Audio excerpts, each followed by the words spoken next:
মদ থেকে মানুষ এখন বাঁচতে চাইছে। হসপিটালে নিয়ে চলো, শামসিতে না হয় মালদা, মালদা না হয় পিজি, পিজিতে না হয় ব্যাঙ্গালোর, বেঙ্গলে না হয় ভেলোর, না হলে আমাকে নিয়ে চলো সিঙ্গাপুর, সেখানেও না হলে ইংল্যান্ডে নিয়ে চলো। মানুষ মদ থেকে বাঁচতে চাইছে, সেই দিন মদকে মানুষ ডাকবে।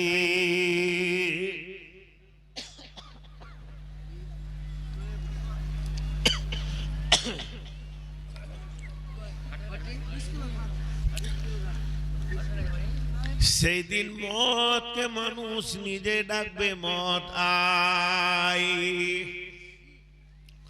কেন ডাকবে? মা আমার, বোন আমার, মদকে কেন ডাকবে শুনে নেন, ওর বিবেক কাজ করবে। আমি একদিন ছিলাম আত্মীয়র ভিতরে, ছেলে পেলে, বউ বিটি নাতি পোতার ভিতরে, মাল মত্তার ভিতরে আনন্দের জগতে বাস করেছিলাম। মদ এমন একটা জিনিস, ওইখান থেকে আমাকে টেনে বের করে নিয়েছে, কিয়ামতের ময়দানে করে দিয়েছে। তা আজকে যদি মদ আসে, তাহলে এই মদ আমাকে অন্য জায়গায় সরিয়ে দেবে, আমাকে জাহান্নাম যেতে হবে না। ওরা চাইবে মদকে, কিন্তু আসবে জাহান্নাম।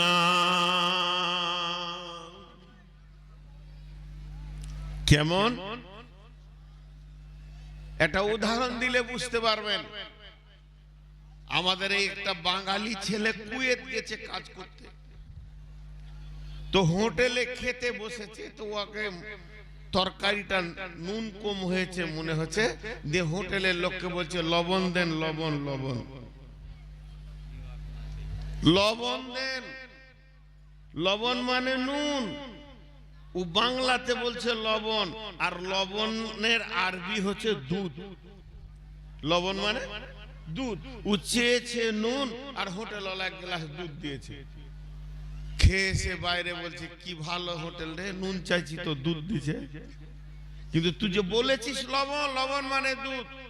কিয়ামতের মাঠে ও চাইবে মত, আসবে ওর কাছে জাহান্নাম, ওয়াসলা সাইরা। সেই কিয়ামতটা কত দূরে। আল্লাহ নবীকে প্রশ্ন করা হতো, ويقولون متى هذا الوعد إن كنتم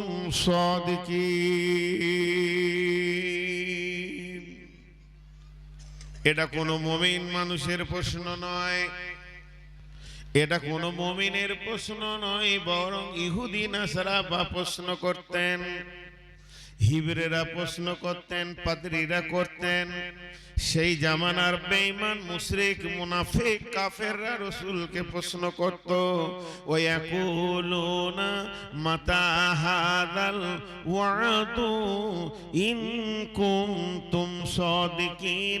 নবী হে,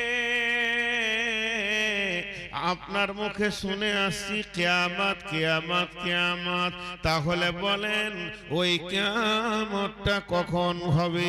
একবার বলে দাও যদি তুমি সত্যবাদী হও। আল্লাহ নবী উত্তর দিলেন, কুল, নবী আল্লাহ বলেন বলে দাও, ইন্নামাল ইলমু ইনদাল্লাহ, কিয়ামত কবে হবে এই জ্ঞানটা আল্লাহর কাছে আছে।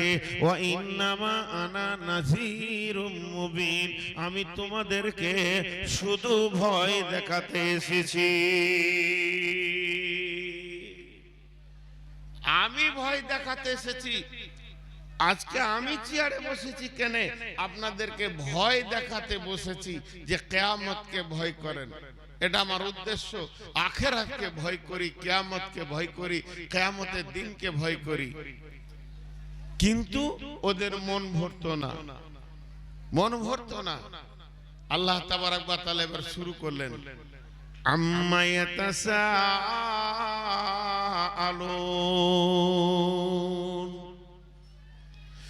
নবী, তোমাকে কোন জিনিসের উপরে প্রশ্ন করা হচ্ছে বলো। আম্মা ইয়াতাসাআলুন,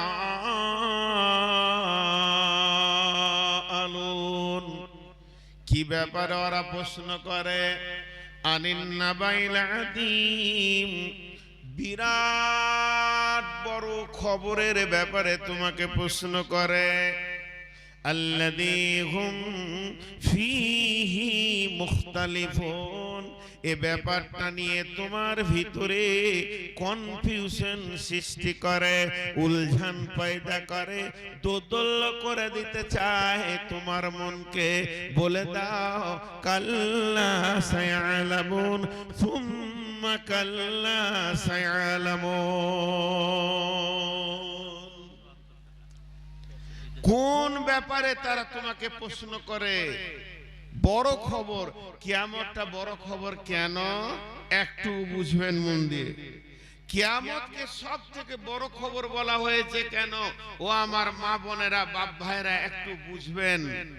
কিয়ামতকে বড় খবর বলার উদ্দেশ্যটা কেন? এর থেকে বড় খবর আর নাই।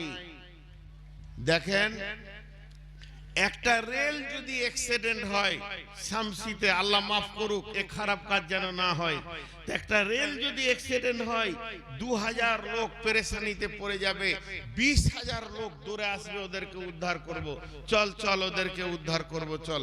ওরা কে কি অবস্থায় আছে ওদেরকে উঠাতে হবে। একটা বাস যদি অ্যাক্সিডেন্ট হয় 500 লোক বিপদে পড়বে, তো 5000 লোক দূরে যাবে, ওদেরকে উদ্ধার করব, চল ওদেরকে কি করে উঠানো যায়, আহত নিহতদের ব্যবস্থা নিয়ে যায়। কিন্তু যেদিন কিয়ামত হবে, পৃথিবীতে যত মানুষ এসেছিল, পৃথিবীতে যত মানুষ আছে, এরপরে যতজন আসবে সবগুলো একসঙ্গে থাকবে। এখন তো দুনিয়াতে একসঙ্গে নাই, 850 কোটি মানুষ। যদি পূর্বের গুলো ধরা হয় কত হাজার কোটি হবে জানা নাই। এই রকম আবার পরবর্তী আসবে, সবগুলোকে এক জায়গায় জমা করবে, সবাই বিপদের মধ্যে থাকবে, কেউ কারো সেই দিন কোন রকম উদ্ধারে যাবে না। লা তামলিকু নাফসুন লিনাফসিন শাইআ ওয়াল আমরু ইয়াউমাইযিন লিল্লাহ।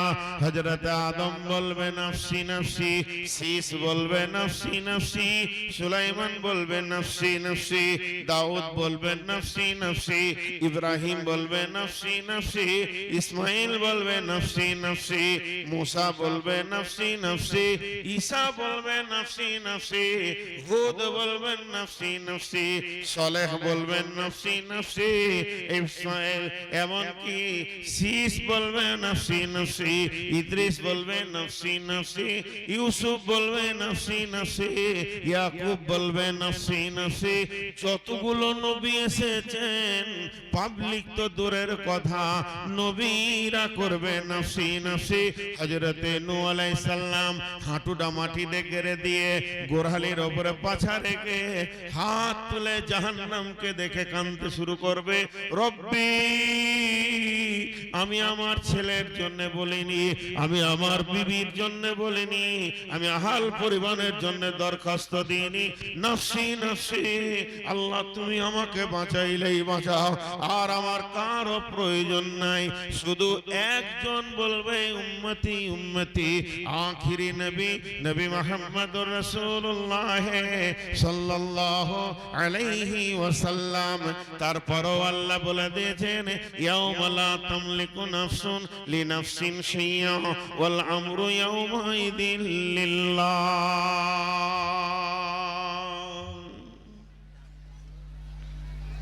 আমাদের স্বাভাবিক দেশালি একটা কথা আছে, দেশালি কথা। কোন জোয়ান ছেলে বিয়ে করতে চাইছে, খারাপ মনে করে নেবেন না, বিয়ে করব নিয়ত করেছে, তোর বাপ ভাই বলছে খোয়াবি কি, তোর তো ইনকাম নাই, বাড়িতে সারাদিন শুতে থাকছিস, আমি এই বুড়া হাড়ে তোর বাপ খেটে এনে তোদের পেট ভরাচ্ছি, তোর বয়স হয়ে গেল 20-22, এখনো পর্যন্ত তোর হাতে 10 টাকা ইনকাম জানি না, তুই খোয়াবি কি, বিয়ে করবি বলছিস। এটা আমি উদাহরণ দিলাম। ঠিক ওই রকম কিয়ামতের এত প্রশ্ন করছিস, কিয়ামতের এত তোর জানার শখ হয়েছে, ইনকাম কি করেছিস কিয়ামতের জন্য, কি রেডি হয়েছিস, কতটা যে কিয়ামতের ব্যাপারে এত জিজ্ঞেস করবি। আল্লাহ লম্বা কথা বলতে শুরু করে দিয়েছেন। কথাগুলো একটু ধ্যান দেন, গোছাতে দেন। বিসমিল্লাহির রহমানির রহিম। والنازعات غرقا والناشطات نشطا والسابحات سبحا فالسابقات سبقا فالمدبرات أمرا يوم ترجف الراجفة تتبعها الرادفة قلوب يومئذ واجفة أبصارها خاشعة يقولون أئنا لمردودون في الحافرة أئذا كنا عظاما نخرة قالوا تلك إذا قرة خاسرة فإنما هي زجرة واحدة فإذا هم بالساهرة। কত কথা বললে। তুই কিয়ামত এখন রাখ, কিয়ামতটা জমার খাতায় রাখ। জি, তোকে এখনই আমি আনবো। আমার ফেরেশতা আছে, ওয়াল নাজিয়াতে গারকা, ডুবুরি। ডুবুরি যেমন পানিতে ডুবে গিয়ে হীরা মণি মুক্তাকে সমুদ্র থেকে তুলে নিয়ে চলে আসে, আমার ফেরেশতা এমন রেডি আছে, তোর ভিতরে ডুববে। আত্মাটা কোথা আছে টেনে হিচড়ে তাকে বের করে আনবে। তুই তোর আত্মাকে দেহে রাখতে পারবি না। তুই কত বড় মাস্তান, তুই কত বড় হিরো। শুনেলে আমার মামার হুকুম শোনা ফেরেশতাগুলো যখন তোর কাছে যাবে, আমি খালি বলবো নূর মোহাম্মদকে আন। সারা পৃথিবী তোর জন্য সংকীর্ণ হয়ে যাবে, পা রাখার জায়গা পাবি না। শুধু দেহের ভিতরে আত্মা লুকানোর চেষ্টা করবে, কিন্তু আমার ট্রেনিং প্রাপ্ত ওই ফেরেশতা যখন যাবে এমন করে ধরবে, টেনে হাঁচড়ে তোকে বার করবে। ইসরায়েলি ঘটনা, এই ঘটনাগুলো সহি জয়ীফ আছে। একটা ঘটনা বলছি, অনেক লোক কওমে মুসা, মুসার কোম্পানি ইসরায়েলের লোক মুসাকে বললেন, নবী মুসা, মানুষের জান কেমন করে কবজ হয় একটি বার যদি দেখাতেন। নবী মুসা বললেন, দেখানো জিনিস নয়, যার হবে সে বুঝবে, সে আর কাউকে বলবে না। নিজের নিজের দেহ নিজের নিজের যা মানে আজাল নিজে নিজে সহ্য করবে। ওয়ালিকুল্লি উম্মাতিন আদাল হাত্তা ইযা দাআ আদালুহা লা ইস্তাখিরুনা সাআতাও ওয়া লা ইস্তাকদিমুন। ডানে কান দিবে মাতা, বামেতে পরম পিতা, পদতলে প্রিয়সী অঝর নয়নে। ছাড়িয়া ভবের ভাব যাইবি কেমনে। আজরাইল আসিয়া বলিবে, চলো হে মরণে। আত্মীয় স্বজন সবে সিভিল সার্জেন্ট রবে, তবু না পারিবে কেহ রাখিতে জীবনে। আজরাইল আসিয়া বলিবে, চলো হে মরণে। বড় বড় সার্জেন্ট তোর পাশে দাঁড়িয়ে থাকবে। তোর বাবার টাকা আছে, পিজির বেটে শুয়ে থাকবি, 4টা ডাক্তার লাগাবে। মা বাপ দাঁড়িয়ে থাকবে, বন্ধু বান্ধব থাকবে। ওয়ান্নাসিয়াতি গারকা, আল্লাহ বলছে আমি ডুবুরি পাঠিয়ে দেব। সমুদ্রের নিচে যেমন হিরেকে তুলে আনে ওই রকম তুলে আনবে। নবী মুসা বললে, বন্ধু আমি তোমাদেরকে বুঝাতে পারবো না আত্মা কেমন ভাবে দেহ থেকে বের হবে, তবে একটু ইশারা দি। একটা চাদরকে, বোড় গাছ ছিল ছোট ছোট, ওই বোড় গাছের উপরে বিছিয়ে দিলেন, হালকা করে নেড়ে দিলেন, চাদরটা একটু বসে গেল, কাঁটাগুলো ধরে নিয়েছে। নবী মুসা একটা কোনকে ধরে পাড় পাড় করে টানছে, কোনোটা কাঁটা ছেড়ে যাচ্ছে, কোনোটা আবার কাঁটা লেগে চলে আসে। নবী মুসা বললে, একটা মানুষের ভিতরে এই অবস্থা এমন হবে। হযরতে আমর বিন আস বলেছিলেন, বেটারে এখনো তো মওতের দরজায় পৌঁছায়নি, মওতের রাস্তায় হাঁটছি। যে জিনিসগুলো দেখতে পেয়েছি শুনে নাও। একটা জীবিত পাখিকে গরম তেলে ছেড়ে দিলে যে অবস্থা হয় ওই অবস্থা আমার হচ্ছে, জীবিত চামড়াকে খালালে যে অবস্থা হয় ওই অবস্থা আমার হচ্ছে।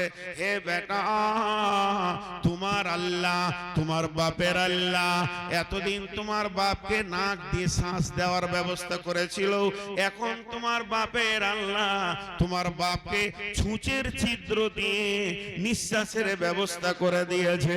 এই হালাত চলছে বন্ধুরা আমার, এর নাম হচ্ছে ওয়ান্নাসিয়াতি গারকা। আল্লাহ বলছে কিয়ামত তো দূরের কথা, যদি আজরাইল পাঠায় তোর কিয়ামত এখনই শুরু হয়ে যাবে।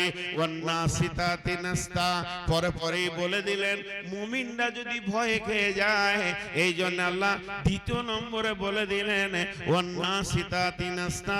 আমার এমন ট্রেনিং প্রাপ্ত ফেরেশতা আসবে, আদরের সঙ্গে একটা বাচ্চাকে কোলে তুলে নিয়ে যেমন আদর করে ওই রকম আদর করে আমার মুমিনকে আনবে। মুমিনকে যখন শোনানো হবে ইয়া আইয়ুহান নাফসুল মুতমাইন্না, হে নেককার মুমিন বান্দা, ও আত্মা তুমি নামাজ পড়েছো, রোজা রেখেছো, হজ করেছো, যাকাত দিয়েছো, দান খয়রাত করেছো, পাপের জগতে তুমি পা বাড়াওনি, তোমার দ্বারা মদ জুয়া তাস কিছু হয়নি, তুমি দাড়ি মারনি, সুদ করো, তোমার উপরে তোমার আল্লাহ রাজি আছে, তুমি ফিরে চলো আল্লাহর দিকে। ইরজিই ইলা রাব্বিকি রাদিয়াতাম মারদিয়া ফাদখুলি ফি ইবাদি ওয়াদখুলি জান্নাতি। ওই আত্মা মওতের কষ্ট বুঝবে না, মাসুম শিশু যেমন ঘুমিয়ে যায় ওই রকম ঘুমিয়ে যাবে। আল্লাহ তাবারাক ওয়া তাআলা বললেন ওয়ান্নাসিয়াতি গারকা ওয়ান্নাসিতাতি নাস্তা ওয়াসসাবিহাতি সাবহা। এই ওখানে পাঠানো হবে একদম দ্রুতগামী ফেরেশতাদেরকে, ওয়াসসাবিকাতি সাবকা, যারা দ্রুত গতিতে আমার কাছে মাল এনে দেবে, ফাসসাবিকাতি সাবকা ফালমুদাব্বিরাতি আমরা। ওই ফেরেশতাগুলো এমন আমার হুকুমকে তারা বহন করে, তারা কিছুই বুঝে না, কে কাঁদলো কে দুঃখ পেল এটা তাদের বিষয় নয়, আল্লাহর হুকুমকে বহন করে। ইয়াউমা তারদুফুর রাজিফা, তারা সুর ফুঁকবে, বিশ্ব ভূমণ্ডলকে ভাঙবে, তাতবাউহার রাদিফা, সুর তো একটা লয়, ইসরাফিল দুইবার সুর ফুঁকবে, একবার পৃথিবী ধ্বংস হবে আর একবার কবর থেকে উঠবে। এত আবাইজা কোন ইয়াউমাইযিন ওয়াজিফা, আল্লাহ তাবারাক ওয়া তাআলা তাতবাউহার রাদিফা কুলুবুন ইয়াউমাইযিন ওয়াজিফা, সেদিন অনেক দিল ভীত সন্ত্রস্ত হবে। ইয়াউমা তারজুফুর রাদিফা তাতবাউহার রাদিফা কুলুবুন ইয়াউমাইযিন ওয়াজিফা আবসারুহা খাসিয়া, যত ভয় হবে নজর নিচে দিয়ে নেমে যাবে। ইয়াকুলুনা আইন্নামা লা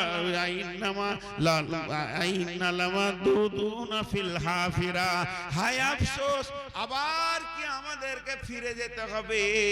কবরে তো পচে গেছিলাম, গলে গেছিলাম, আইদা কুন্না ইদা মান্নাখিরা, মাটি হয়ে গেছি, হাড় হাড্ডি নাই, কিছুই নাই, মগজ নাই, ব্রেন নাই, রগ নাই, সব তো মাটিতে মিশে গেছি, আবার কি সেই রকম বডি নিয়ে ফিরতে হবে? এটা তো বড় আফসোসের কথা। ইয়াকুলুনা আইন্না লামারদুদুনা ফিল হাফিরা আইদা কুন্না ইদা মান্নাখিরা ক্বালু তিলকা ইদান কাররাতুন খাসিরা। যদি আমাদেরকে আবার আল্লাহ বানিয়ে নেয় তাহলে এর মতো বিপদ আর নাই। আল্লাহ এবার বলছেন ফাইন্নামা জাজরাতু ওয়াহিদা ফাইদাহুম বিসাহিরা। কোটি কোটি বিলিয়ন মিলিয়ন কোটি কোটি মানুষ মাটিতে মিসমার হয়ে গেছে, তাদের হাড় হাড্ডি নাই। আমাকে একটা একটা করে বানাতে 3 লক্ষ বছর লাগবে, 3 বছর লাগবে, 2 বছর লাগবে না, আমার চুটকিতে সব হয়ে যাবে। আমি আইদা কি ফাইন্নামা হিয়া জাসরাতু ওয়াহিদা, একটা বড় হুঙ্কার মারব, আওয়াজ দেব, ফাইন্নামা হিয়া জাসরাতু ওয়াহিদা ফাইদা হুম বিসাহিরা। সব কিয়ামতের মাঠে হাজির হয়ে যাবে। ওয়াইদাল কুবুর পুলসিরাত, তখন কবরের ভিতরে একটা পাগল বাচ্চা নাবালক কেউ শুয়ে থাকবে না, হাসরের ময়দানে হাজির হবে, এর নাম কিয়ামত।